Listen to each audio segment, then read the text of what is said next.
మీ అందరు గమనించాలా, ఆనాడు అన్న నందమూరి తారక రామారావు గారు బడుగు బలహీన వర్గాల కోసం అయితేనేమి, ప్రతి ఒక్క తెలుగు తమ్ముళ్ళ ఆత్మ గౌరవం కోసం అయితేనేమి ఆ రోజు ముందడుగులేశారు.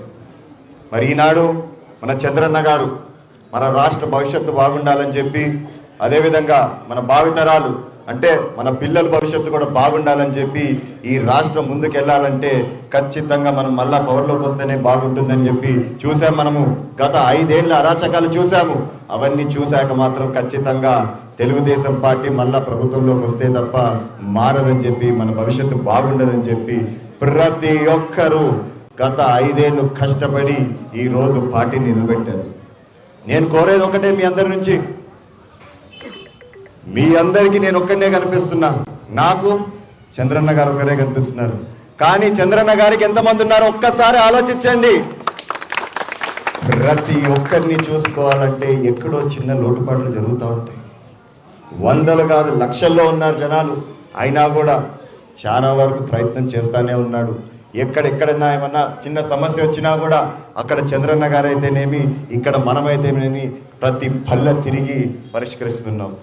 చిన్న చిన్న లోటుపాట్లు ఉంటాయి, అలగద్దండి. ఏమన్నా ఇబ్బందులు ఉంటే రండి, దయచేసి ఏమున్నా స్వేచ్ఛగా మాట్లాడండి. ఎందుకంటే ఏ రోజైనా కూడా నేను మీ అందరినీ ఒక కార్యకర్త కాదు కానీ, ఒక ఏదో పనిచేసేటోళ్ళని కాదు కానీ, ఖచ్చితంగా మీ అందరినీ అన్నదమ్ముళ్ళు అక్క చెల్లెల్లాగా మా అమ్మల్లాగా కొలుస్తా. కాబట్టి దయచేసి స్వేచ్ఛగా వచ్చి నాతో మాట్లాడండి. ఏ ఇబ్బంది ఉన్నా కూడా నాతో చెప్పుకోండి. అన్నీ తీర్చలేకపోవచ్చు, ఖచ్చితంగా ఒకటన్నా అయితే సాల్వ్ అవుతుంది. 100 ఉండొచ్చు సమస్యలు, ఖచ్చితంగా ఒకటైనా తీర్చడానికి ప్రయత్నిస్తానని చెప్పి మరొకసారి మీ అందరికీ తెలియజేస్తున్నాను. మరి ఈ అరాచక పాలన నుంచి దాదాపు 2 ఏళ్ళైంది మనం బయటపడి. చూస్తున్నాం ఇప్పుడే కేవలం సంక్షేమ పథకాలే కాదు కానీ అభివృద్ధి కూడా జరుగుతుంది. మీరు చూస్తున్నారు, గమనిస్తున్నారు, కళ్ళకు కనిపిస్తుంది. అది చాలా మంది ఏదేదో అంటున్నారు, రూపాయికి ఏంది మనము భూములు ఇచ్చేది అని చెప్పేసి పెట్టుబడులేదు. అవునా? రూపాయి కాదు, ఫ్రీగా ఇస్తాము. ఎందుకు ఇస్తున్నాము? పెట్టుబడులు వస్తాయి. పెట్టుబడులు వచ్చినాయంటే ఏమవుతాయి? ఉద్యోగాలు వస్తాయి. ఉద్యోగాలు వస్తే ఏమవుతుంది? ఒక సాధారణ మనిషి రూపాయి సంపాదిస్తున్నాడంటే వాళ్ళ కుటుంబం అంతా బాగుపడదా? ఒక కుటుంబంలో ఎంతమంది ఉంటున్నారు? ఒకరు కాదు, ఇద్దరు కాదు, ముగ్గురు కాదు, 4. ఇమాజిన్, ఒక ఉద్యోగం వల్ల 4 బాగుపడుతున్నారంటే తప్పేముందాయా? మనం 99 పైసలు అయితేనేమి ఫ్రీగా ఇచ్చేదానికి భూమి. సో గుర్తుపెట్టుకోండి, ఇవన్నీ చంద్రన్న గారు చేస్తున్నారంటే ఎవరి కోసం చేస్తున్నారు? మన బాగు కోసం చేస్తున్నారని చెప్పి మరొకసారి మీ అందరికి తెలియజేస్తున్నాను నేను.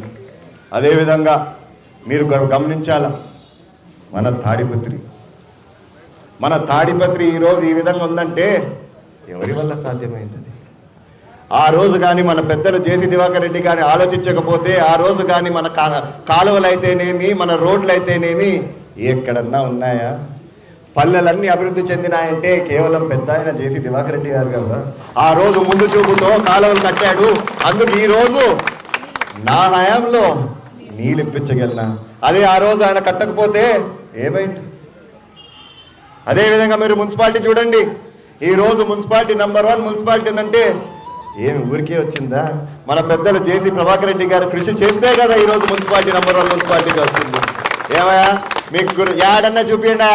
ఎక్కడన్నా సెంట్రలైజ్ ఆఫీస్ ఎక్కడన్నా ఉందా చెప్పండి?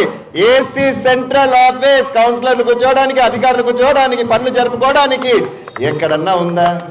ఒక్కసారి ఆలోచించండి. ఈరోజు మన రోడ్లు అయితేనేమి, అండర్ గ్రౌండ్ డ్రైనేజ్ అంత దూరం ఎందుకు? ఒకానొకప్పుడు అది మనకి రాజధాని కర్నూలు ఉందా? కర్నూలులో అండర్ గ్రౌండ్ డ్రైనేజ్ సిస్టమ్ ఈ రోజుకి అండర్ గ్రౌండ్ డ్రైనేజ్ సిస్టమ్ లేదు. ఈ రోజు ఇక్కడ అండర్ గ్రౌండ్ డ్రైనేజ్ సిస్టమ్ ఉందంటే కేవలం ప్రభాకర్ రెడ్డి గారు ముందు చూపుతూ ఆ రోజు ఇప్పుడైతే మనకి అండర్ గ్రౌండ్ డ్రైనేజ్ సిస్టమ్ తయారు చేశాడో. మరి ఏమైంది గత 5 ఏళ్ళు? ఏమైంది గత 5 ఏళ్ళు? అందుకే నేను మరొకసారి చెప్తున్నా మీ అందరికీ, మీరందరూ వీక్ అయ్యారంటే నేను వీక్ అవుతా. నేను వీక్ అయ్యానంటే ఏమవుతుంది? అక్కడ చంద్రన్న గారు వీక్ అవుతారు. మరి మనం అందరం వీక్ అయ్యామంటే పార్టీ ఉంటుందా? ఉండదు. నేను కోరేది మీ అందరిని ఒకటే, చిన్న చిన్న మనస్పార్థాలు ఉంటాయి. ఇంట్లో అన్న తమ్ముడికే ఉంటాయి, విభేదాలు ఉంటాయి, ఏం పర్లేదు. లాస్ట్కి మిమ్మల్ని అందరినీ, మీరు నన్ను ఒక మనిషిగా చూద్దాం. మనకి వేరే ఏది వద్దు. ఇక్కడ మనం అందరం కలిసి నడుస్తాము, కలిసి ముందుకు పోదాము. ఖచ్చితంగా పార్టీ ఉంటేనే మనమంతా ఉంటాం. గుర్తుపెట్టుకోండి, పార్టీ లేదే ఎవరము ఏది కాదు. పార్టీ మనకి స్థానం ఇస్తుంది కాబట్టే ఈరోజు మనము పని చేసుకోగలుగుతున్నాం. చాలామంది అనుకుంటారు నాకు 10 ఓట్లు ఉన్నాయి, నాకు 20 ఓట్లు ఉన్నాయి, నేను అలుగుతాను, నేను అన్న దగ్గరికి పోను, నేను ఏ పని చేయను, ఇంట్లో కూర్చుంటాను అనేసి. అది వర్కౌట్ కాదు. అది నేనైనా ఆ పొగురు చూపించుకోకూడదు. నాకుందా ఒక ఓటు, నాకు కూడా ఒక ఓటు కూడా లేదు. నిజంగానే నాయన ఎప్పుడు అంటాడు, ఇంట్లో అమ్మ నాయన ఓటు వేస్తే కూడా సొంత భార్య ఓటు వేస్తుందా లేదా కూడా అని చెప్పి డౌట్ అని చెప్తుంటారు. నాకు ఈ మధ్య నిజమే అనిపిస్తుంది.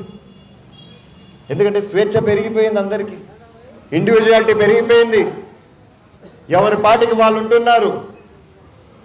సో దయచేసి నేను చెప్తున్నాను ఈరోజు, మీరు ఒకరిని నేనే గొప్ప, నేనే అంతా అనుకుంటే మాత్రం వర్కౌట్ కాదు.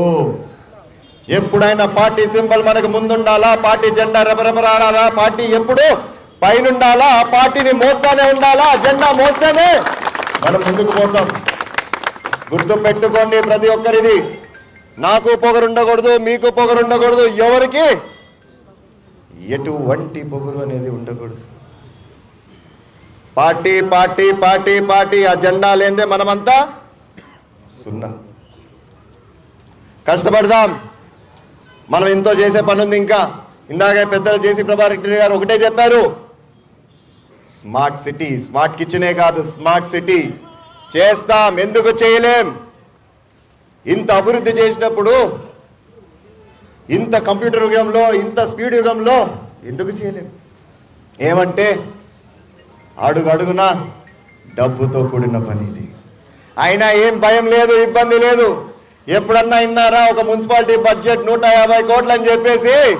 కానీ ఈసారి మున్సిపాలిటీ బడ్జెట్ 150 కోట్లు అని చెప్పి గర్వంగా చెప్పుకుంటాం. మీకు తెలుసో తెలియదు, అసెంబ్లీలో మారి మోగిపోయింది. ఏందబ్బా 150 కోట్లు, ఏంది అసలు ఎక్కడి నుంచి వస్తుంది మీకు ఆదాయం అన్నారు. ఆదాయం ఏదో మేమేదో చేసుకుంటా పోతున్నాం, రూపాయి కూడా పెడుతున్నాం. కూడబెట్టేదానికన్నా లాస్ట్కి డ్రైనేజ్ వాటర్ కూడా అమ్మి డబ్బు సంపాదిస్తున్నాము. దేనివల్ల? ఒక ఆలోచన వల్ల.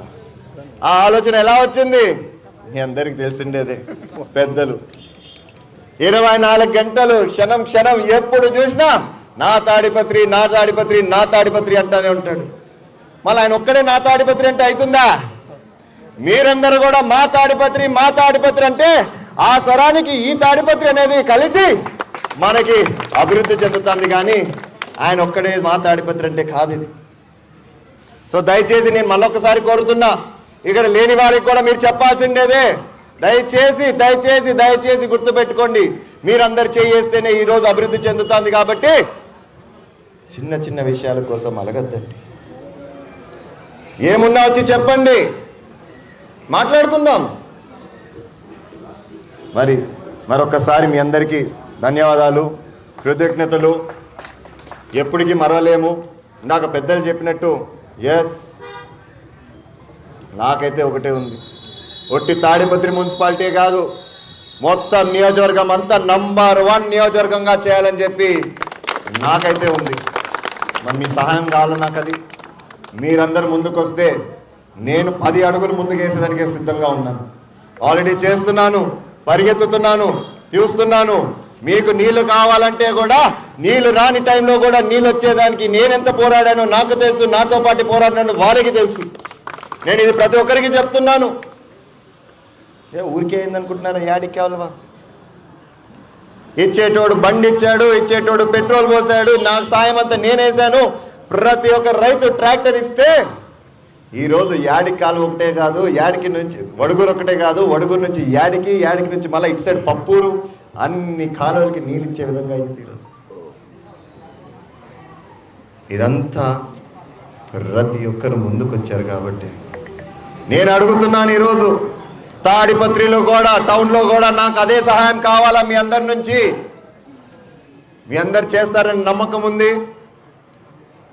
మరి ప్రతి ఒక్కరికి ధన్యవాదాలు. Thank you so much. జై ఎన్టీఆర్.